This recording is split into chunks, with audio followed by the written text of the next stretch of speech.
Hi, everyone. Welcome to March Empowered Parent Book Summary Club. The book this month is called How to Talk So Kids Will Listen and Listen So Kids Will Talk.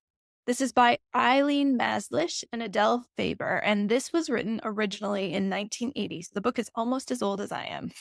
It was actually interesting to read this. I read a copy that was the 30th anniversary copy, which means it was written in 2010. And they talked in there about how much the world has changed and how much parents back in 2010 were struggling with the internet and all these other new things. But again, that was only a couple years after the iPhone was invented. And I think since then, obviously, I don't need to tell you, our experience as parents has changed again very dramatically in the last 15 years, to the point that the US Surgeon General issued an advisory last year about the stress that parents are under. It's called Parents Under Pressure.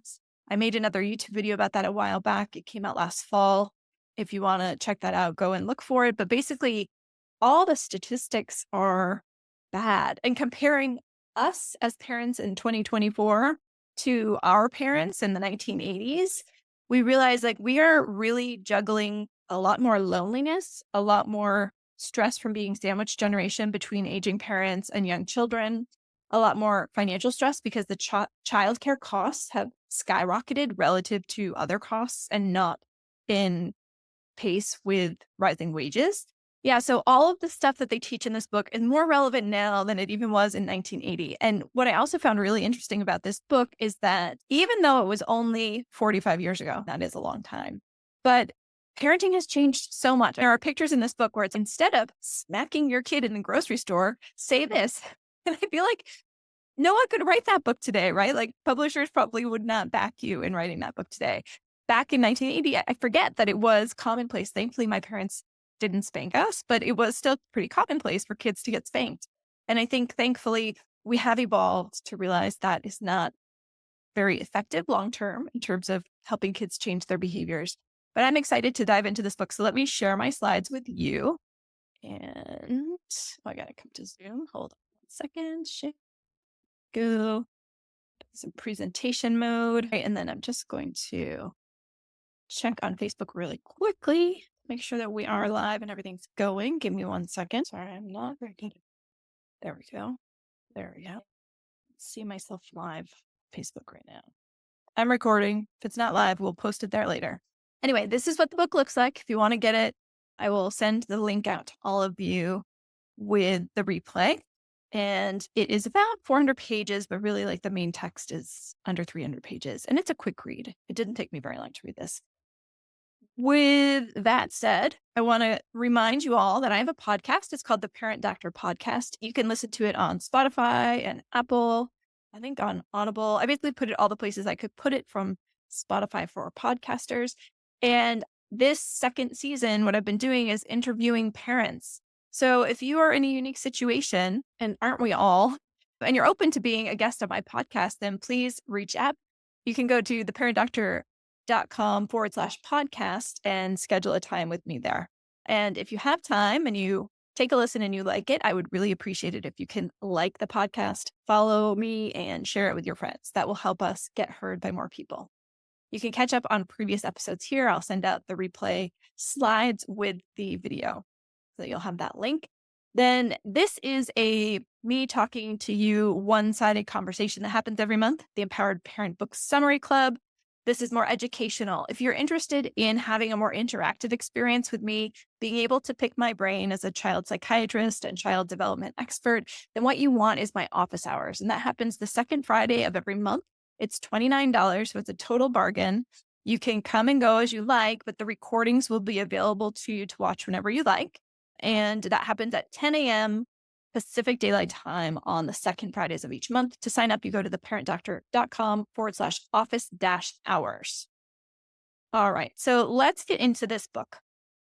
The first chapter of the book is all about the power of acknowledging feelings. And again, as I read this book, after having read 12 other books in the last, actually 14 in the last 15 months, right? This is the 15th book of the Empowered Parent Book Club. I was really surprised, but not surprised, to see that many of the things that Eileen Maslish and Adele Faber were writing about way back in 1980, after having helped parents for over a decade, are the same things that modern parenting experts like Stephen Covey, like Carol Dweck, like Becky Kennedy are writing about today. Basically, the book has not changed. The playbook has not changed. How we should be parenting our kids has not changed. What also has not changed is that it is hard to do the things that we are told we should do in the way that we should do them. It takes practice. It does not come naturally.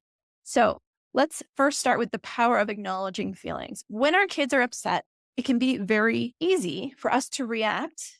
And again, our brains are just like self-driving cars, right? Something happens and they're going to go down a path. Like your kid does one thing and your brain is going to react in such a way that you're going to say something, act in a certain way, behave in a certain way, have a certain tone of voice in response to your child. To change that takes you changing yourself. So before you say this won't work for my kid or that doesn't work for me, realize that you can reprogram the self-driving car that is your brain. You can decide that things are going to go differently and that you're going to do things differently. I'm just going to check really quickly if my Zoom is working because normally we have some people joining us and I don't know if hopefully you all can get in. Anyway, this section of the book reminded me a lot of a book we did last year called The 7 Habits of Highly Effective Families. That one is written by Stephen Covey, and he really is an expert about listening. So the power of acknowledging our kids' feelings is that when we listen fully to what they're saying, without judgment, without correction, without dismissing, without trying to fix it, then they can feel really heard. Stephen Covey calls that level 4 listening. When we just listen most of the time, like the kid should be talking 70% or more, we should be listening or talking 30% or more and listening the rest of the time. We should be mostly asking questions to understand better, not to try to solve or change how they're feeling, just to understand. That's level 4 listening. And so this nonverbal, like those kinds of things are good things to say when you're engaging in this type of listening. And again, this is something that takes practice.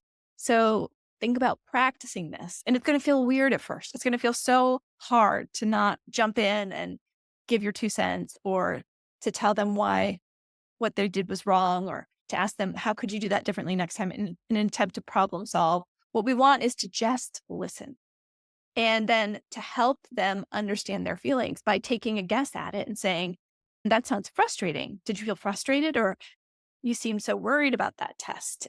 And the goal here is to get to level 5 listening as Stephen Covey described it. And again, he described it years after they did in this book. And that is to have your child say, yes, exactly. You understand me, mom, or you understand me, dad. Like you get what I'm feeling. So again, we're not trying to change the situation. We're not trying to problem solve. We're not trying to make them feel any different than they feel. We're just trying to hear what happened, hear how they're feeling, and understand it so that they can understand it too. That is the thing that we have to do first if we want our kids to grow in their own emotional regulation. So these are some common mistakes that shut down that effort for level 5 communication. The first would be denying feelings, saying things like, oh, don't worry about it, or that's not a big deal, get over it, or it'll be better next time. Just quickly dismissing the feelings. That feels bad. And they give lots of examples in the book of ways that we do that. And I know I do it sometimes. I'm sure you do it sometimes too. It doesn't mean that we're bad parents.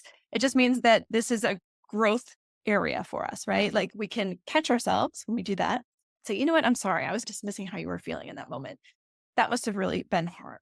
And then we rush to give advice, right? We are the older, wiser people who love our children. Of course, we want to give them advice. But doing that again dismisses and eliminates our opportunity to really understand what it is they're feeling and help them understand the complex feelings they may be experiencing. Often we ask too many questions. And if a child is just anxious or overwhelmed, especially when they're overwhelmed, it's really hard for them in that moment to connect with the logical part of their brain that finds all the words. So really, we just want to let them vent and let time pass so that their level of distress can come down from a 10 to a 7 to a 5, and then they can communicate with them. Then we can ask questions. But if they seem like they're at a 7, 8, 9, 10 in stress, anxiety, worry, anger, that's not the time to ask questions because they can't constructively answer those questions. They don't know. They don't have the ability to connect with the part of their logical brain that will later be able to tell you why they think such and such happened, or why they think they did something, or why they think they felt a certain way. And then often we try to psychoanalyze them and say, it sounds like this is similar to this. It sounds like you did it because of this.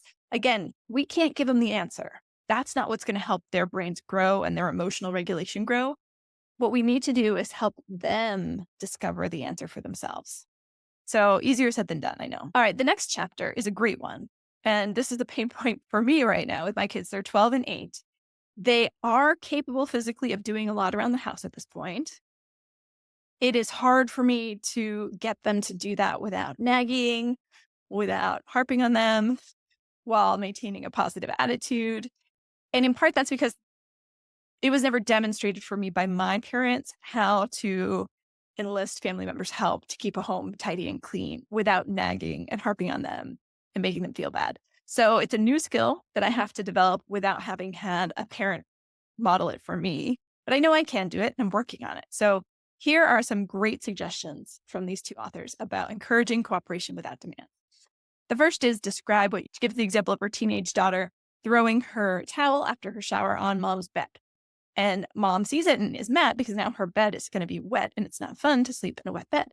So instead of saying, why the hell did you put this towel on my bed? Now my bed's wet. Thanks a lot. Like we would tend to do in our self-driving car analogy.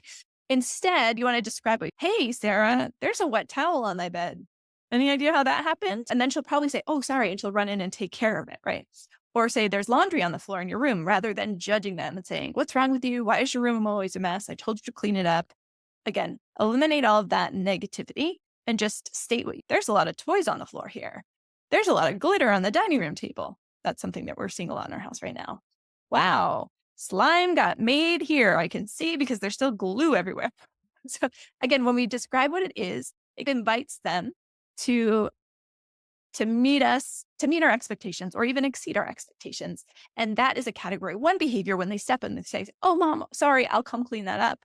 Then that gives us something to praise, right? So that's better than nagging the category 2 behavior, which is the thing we don't really like, but isn't dangerous, leaving the towel on the bed, glitter on the table, slime supplies everywhere, whatever it is. Giving information. When we don't pick up the towels, they can get moldy if we leave them on the floor. Or if we leave milk out for a long time, it gets warm, it can spoil. So that's basically an educational opportunity. You're teaching your child instead of just saying, do this because I told you, or do this because it makes me happy, you're educating them, and that increases the chance that in the future they will do that. And we can't assume that they know these things. A young child really may not know that you have to put milk back in the fridge right away, or they might not know that if you leave a towel on the ground, it's going to be smelly. They haven't yet experienced that, probably because you're such a good parent that you're always putting the milk away or picking up the towel so it dries properly or washing it before they notice. That might not be something they would otherwise discover until they live on their own for the first time and pick up a towel that's gotten all moldy, and then they will know. So it's better to teach them ahead of time, but without judgment, without anger. Number 3 is express your feelings. I feel frustrated when I trip over toys. I feel upset when I see that my bed has gotten wet an hour before I'm about to sleep in it. So these are things that you want to say that are I statements rather than how dare you or the accusatory statements. And if you can, it's even better if you can say it with one word. And this usually is best after you've told them what it is that you want to do. So if you've asked your kids and said, hey, there's a lot of toys on the floor. Do you think we can get this cleaned up before dinner? And they say yes. And then they run away and you come back in the room and you still see toys on the floor.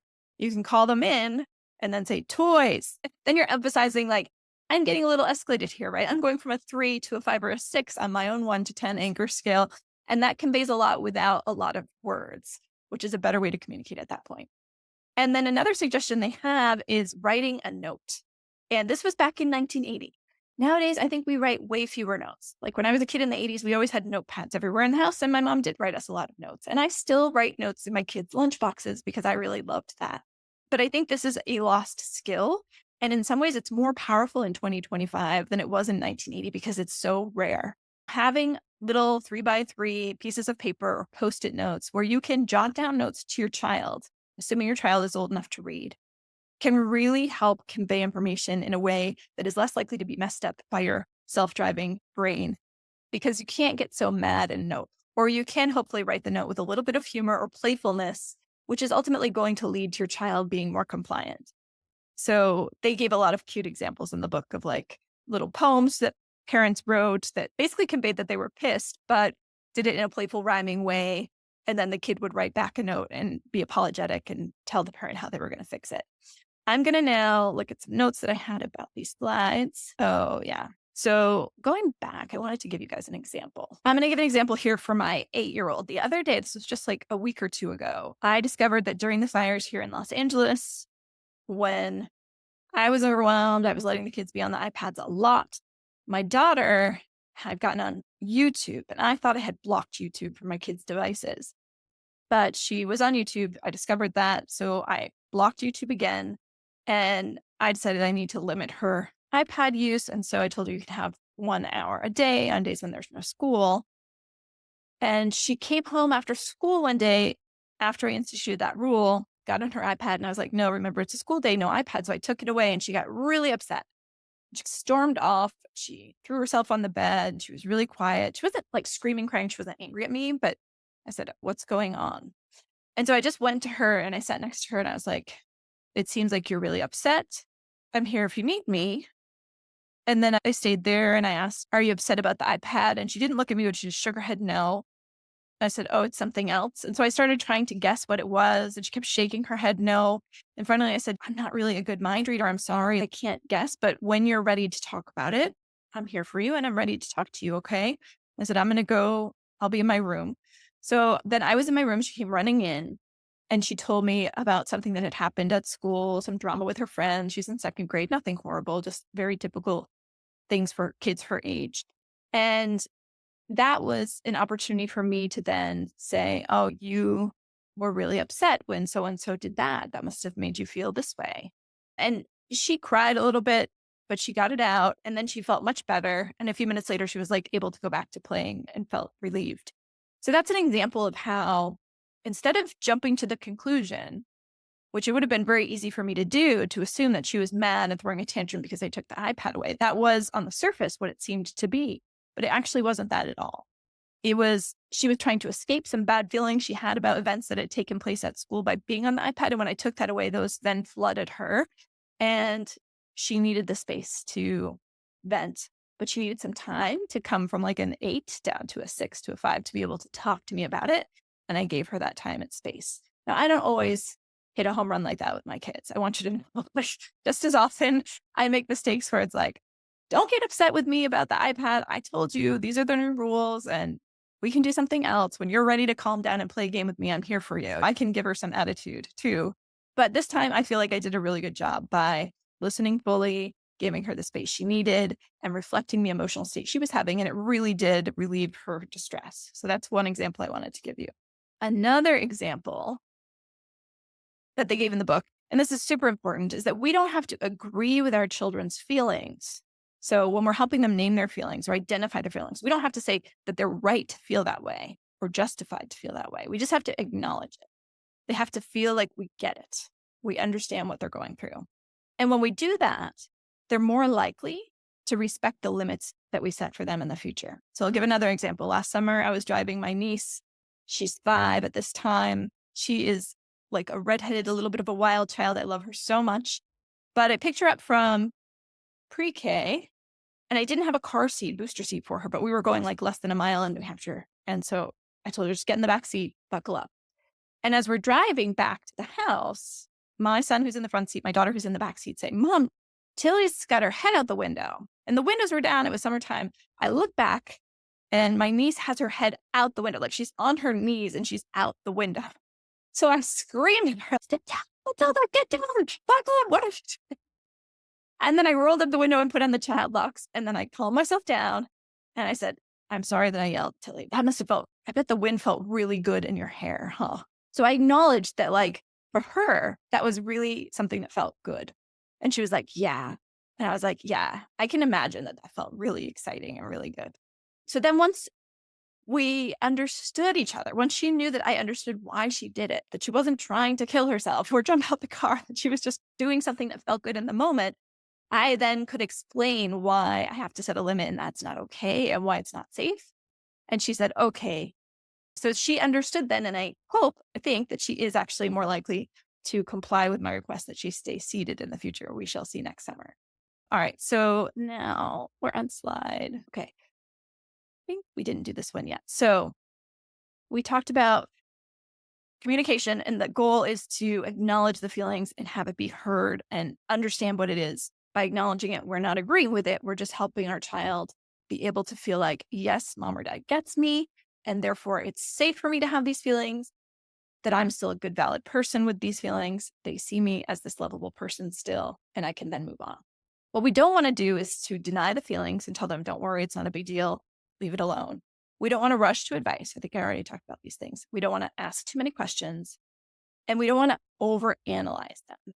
If we try to understand and ask all these questions about why they're feeling, why does it matter?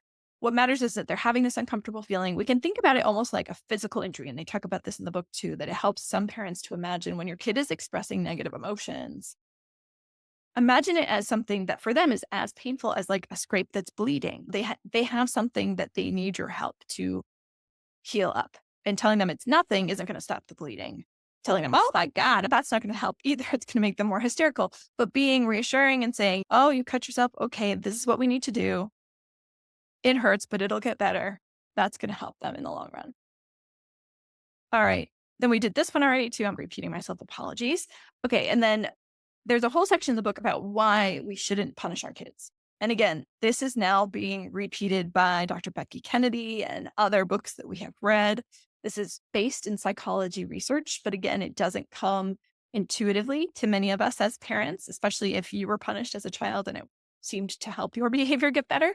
In the short term, punishment definitely will change behavior. The problem is that in the long term, it can increase anxiety and resentment. It can basically make withdrawals in your joint emotional bank account with your child, and it can increase the likelihood that they will hide things from you or act out in the future. So in my experience as a child psychiatrist, I can tell you like lots of punishment in young childhood and middle childhood and attempts to punish in teenagerdom lead to badness, lead to teenagers who are acting out. Because at some point, your kid is going to be big enough that they're just going to be like, and they're going to leave, and there's not going to be anything you can do about it. We can't punish them all the time. And truly, in a caring relationship with another adult, there's no room for punishment, right? So I think we need to treat our kids essentially with that same respect, even from a young age. And if you're worried that it's going to lead to your child becoming spoiled or ill-equipped, rest assured that there's plenty of research that the most effective ways to shape behavior is actually not punishment. It's reinforcing positive things that they do. So the more that you can give them attention for the things they do that you like, the more they're going to do those things. And over time, that means you shouldn't need to just punish the bad things. Now, that said, for really young kids, especially if a very rambunctious, wild child, physically wild child, there may be times when you really have to set some limits, but the goal is to really limit that and to have the positive reinforcement of the things you do be at least 5 times as common as any punishment or negative reinforcement. So how do we do this? Instead of punishing, we can show how to fix it. So they make a mistake, if they spill the sugar, they spill the milk, if they, drop something and break it. Instead of saying, now look what you did, you can just comment on what happened, like the milk spilled. Oh, there's sugar on the floor. Or let's pick up the pieces of broken glass, watch your feet. You just want to comment on what happened and then give them the tools to fix it. So here's a towel, the broom's in the closet, whatever it is. You don't have to fix it for them. It's their problem. Give them the tools to fix it. Stand back with a calm, non-anxious certainty that they will make repairs. And then when they do, that's a category 1 behavior, right? That's something you'd like that you want to see more often. So praise that, thank them, and do it genuinely. Another thing you can do instead of that, if that's too hard for you, is express disapproval. I don't like it when blank. It hurts my ears when you scream. I don't like it when voices get loud. I don't like to see a mess on the dining table, whatever it is. That's again an I statement rather than a how dare you make this mess? Why are you so messy? It's not a judgment of them. It's your need. So I don't like this. And again, it gives them an opportunity to change their behavior so they can please you. And then you can praise that. That's a category 1 behavior. Third, you can offer choices. This is great for small kids. I highly recommend that you go out of your way to give small kids, preschool age kids choices. So in the mornings when you're getting dressed, do you want to wear this shirt or this shirt?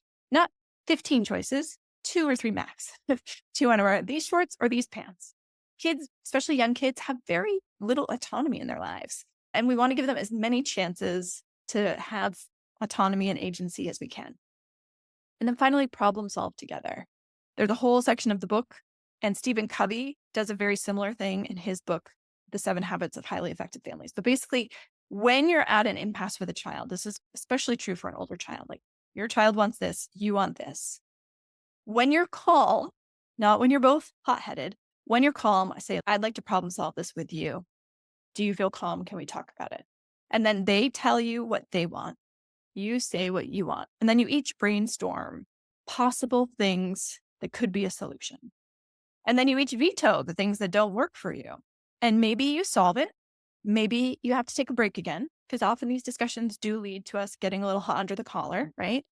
You say, okay, even if you have to take a break, say, we made a lot of progress. We came up with some things. Why don't we take a break, sleep on it, and see if we can come up with more solutions tomorrow so that we can both feel good about the compromise or the problem solving.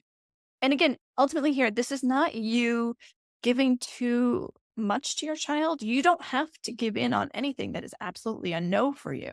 My parents were really strict with me. I was the first child. And when I was turning 16, I was the youngest. So all my friends had turned 16 before me.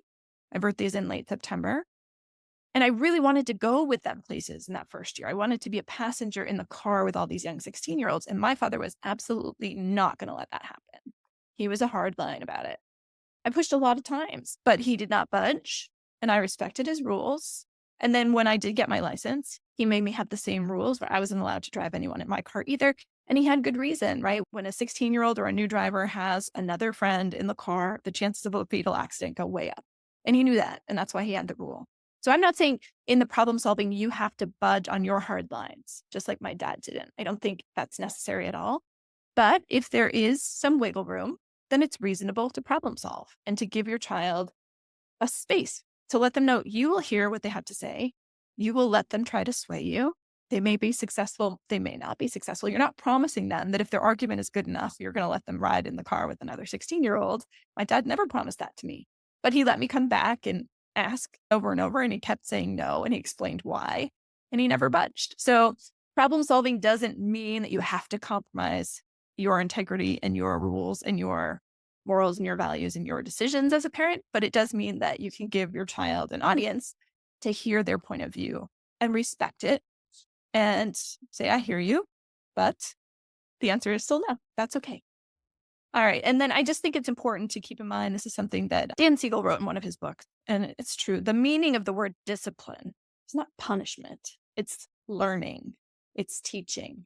So when we're disciplining our kids, the whole goal is to teach them something, not to just make them feel bad. And then the almost last part of the book is all about fostering independence in kids. This has been the topic of many of the books that we've read in the Empowered Parent Book Summary Club this year. Again, for young kids especially, allow them to have appropriate choices. Allow them to decide, do you want the red shirt or the blue shirt? Do you want the plastic cup or the paper cup? Let them decide little things throughout the day, and you'll be amazed at how that changes their temperament and their behavior and their attitude towards you. Respect their struggles. So often when we see our kids struggling because we love them, it's very hard to resist wanting to fix it. For me, my son right now, he's in algebra. He's struggling sometimes with algebra.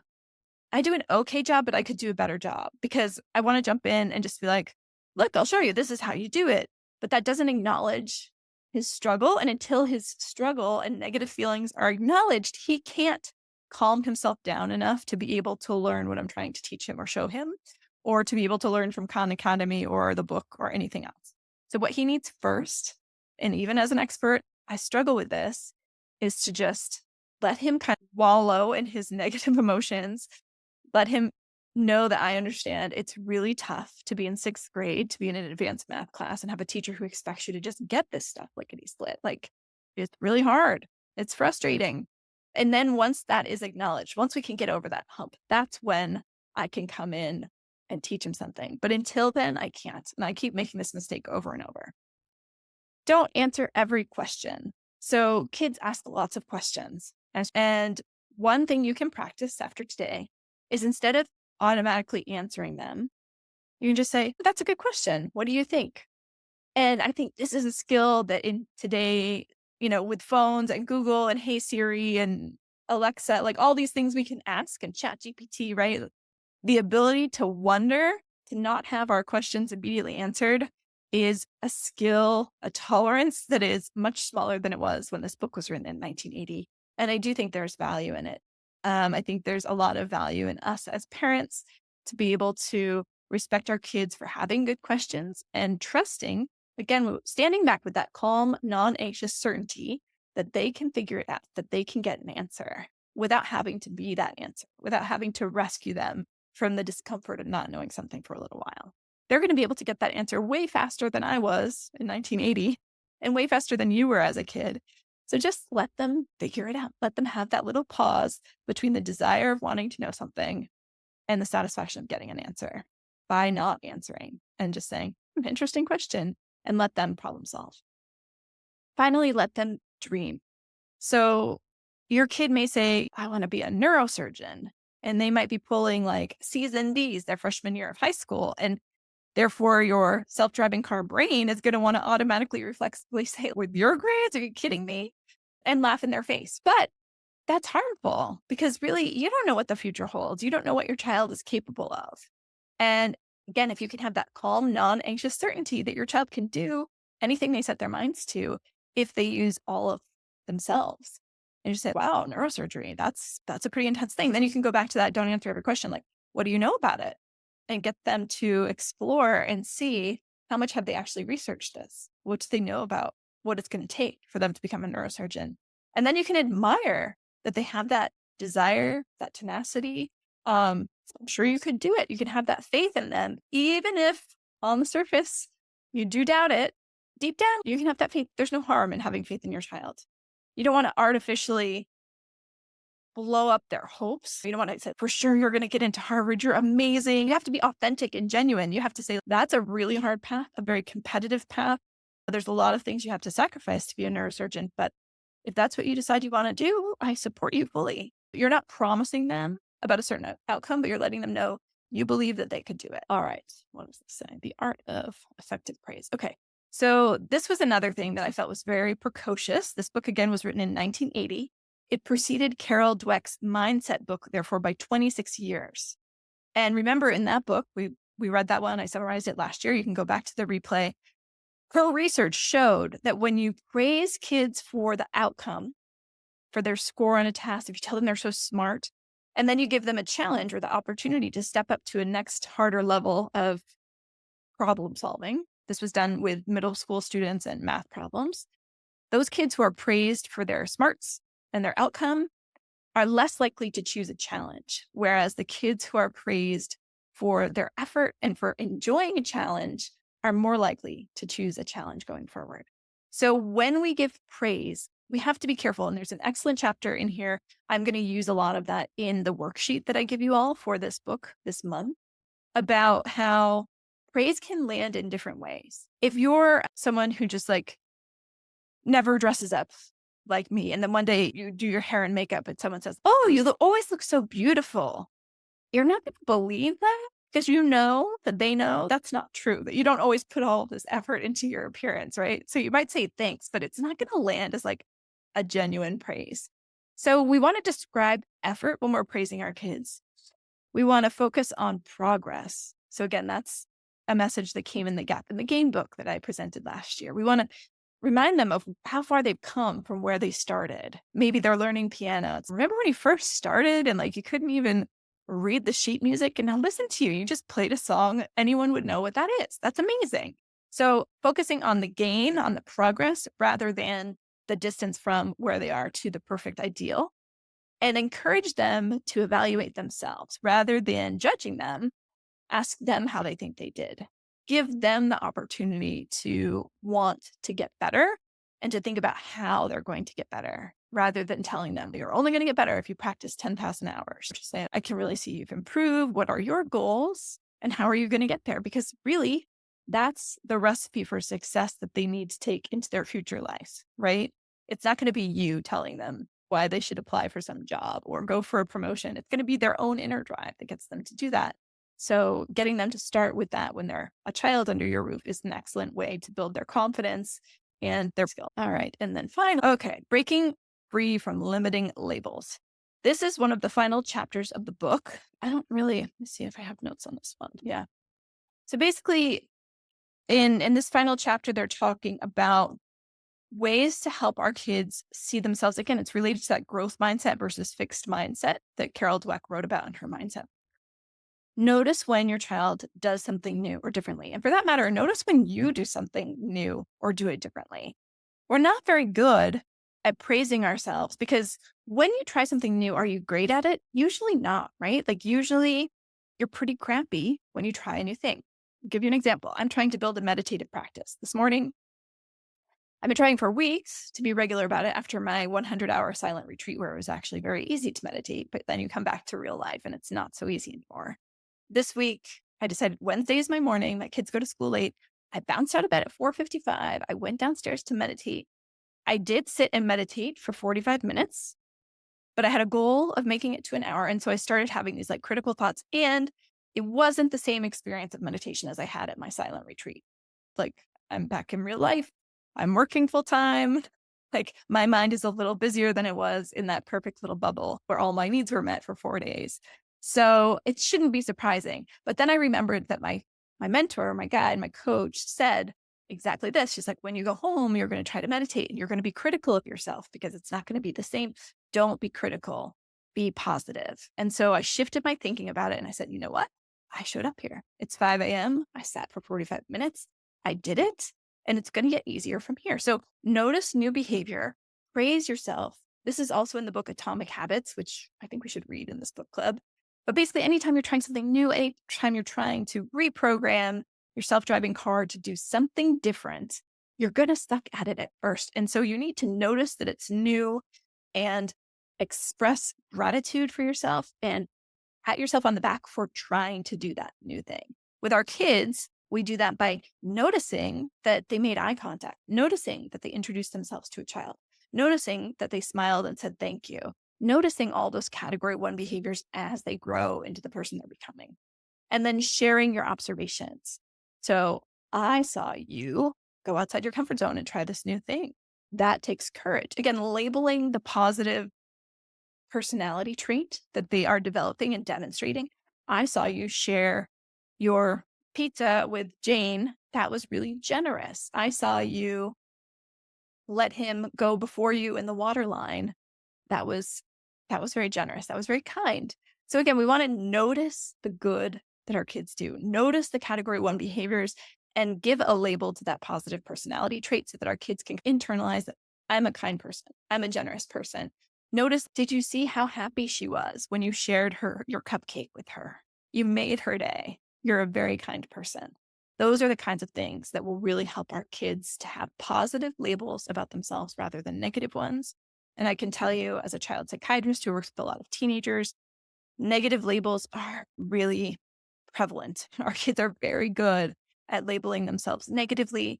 And in large part, that's because they are existing in this dopamine driven likes, dislikes, followers world where they're always comparing themselves to someone else. And so it's so easy for them to be in the gap of where they are versus where they want to be, or where someone else is versus in the gain of where they are from where they came from. We also want to remind them of their growth. Again, that gain and expressing confidence, that calm, non-anxious presence, the certainty that they can get where they want to go.